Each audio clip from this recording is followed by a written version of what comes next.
Welcome to the CoreLogic Housing Market Update for September 2020, brought to you by onthehouse.com.au. Australian home values moved through a fourth month of COVID-induced falls, with the CoreLogic Home Value Index recording a 0.4% decline in August.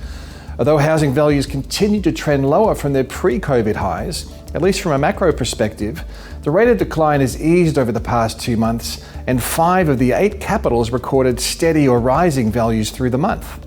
The Melbourne housing market remains the main drag on the headline results. Following a similar decline in July, Melbourne home values were down 1.2% in August.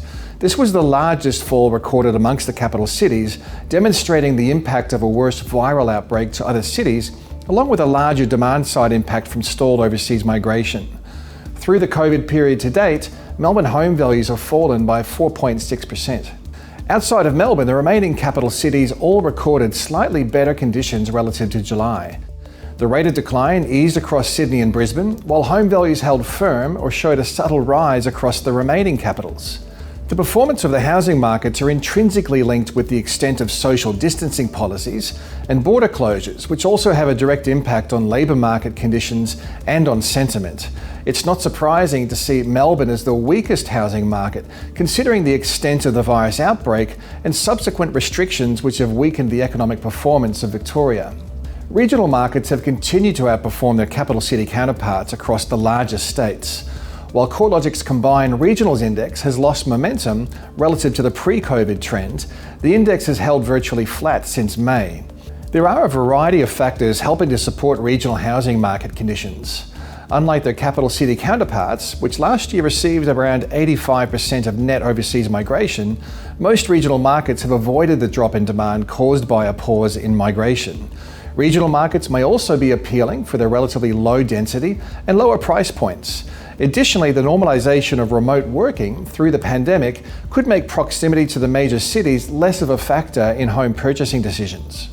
Home sales and advertised stock levels have continued to follow the lead of consumer sentiment trends.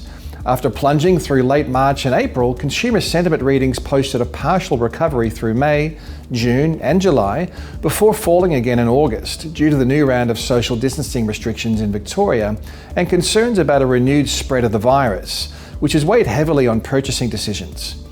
The trend in listings and housing turnover has followed a similar path. The number of new property listings halved between mid-March and the first week of May, before rebounding 48% over the next 3 months. The recent trend has again seen new listing numbers decline, falling by 11.5% over the past 4 weeks. Home sales also fell sharply in April. They were down about a third from March. The estimated volume of home sales bounced back 49% by the end of June, but has since trended slightly lower as weaker sentiment and lower listing numbers again weigh on market activity. The low level of total advertised inventory is another factor helping to insulate home values. Through the COVID pandemic to date, active listing numbers have remained extremely low, demonstrating both a lower than average amount of fresh stock being added to the market, as well as a strong rate of absorption. So far, there's been no evidence of urgent or distressed listings starting to pile up.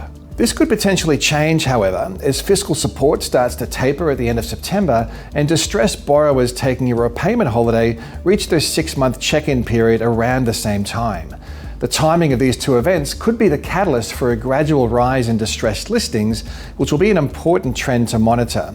If we do see active listing numbers starting to rise and be higher than previous years, it could be a signal that vendors will need to offer up greater discounts in order to sell their home. Melbourne home values and market activity are being adversely affected by Stage 4 lockdown conditions.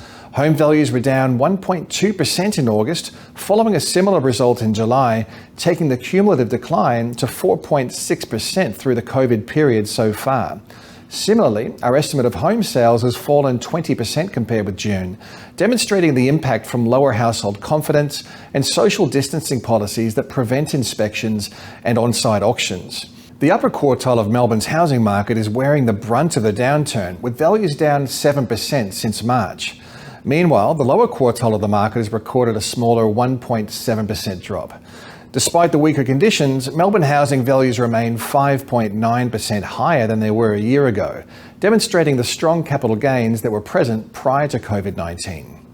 In summary, housing markets are showing greater diversity relative to earlier stages of the pandemic. The earlier phase of COVID-19 saw housing markets react similarly, with both listings and home sales falling sharply and home values starting a modest downwards trend. As the virus curve was brought under control, restrictive policies lifted, state borders opened, and conditions bounced back to resemble almost normal levels of activity. More recently, we've seen a clear divergence between regions where the virus curve has steepened and where the virus remains well contained. This highlights the broad economic impact of renewed social distancing policies, border closures, and weak consumer sentiment. As we move into the first month of spring, the market is likely to be less active than normal this year. Spring is a period where transaction activity rises from both a sales and a listings perspective. Heading into spring, the trend in advertised listing numbers and home sales is trending in the opposite direction. New and total listing numbers are reducing and sales activity slipped by an estimated 1.9% in August. So far, there's been no evidence that large numbers of distressed properties are coming on the market. However, this could change towards the end of the year and into next year as fiscal support tapers and lenders become less lenient on distressed borrowers.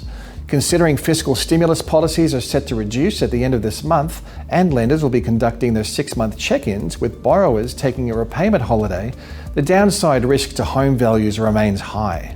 The federal budget, to be announced on October 6th, should help to provide further guidance on the direction of housing markets. Additional policy measures aimed at stimulating housing activity could help to support Australia's economic recovery.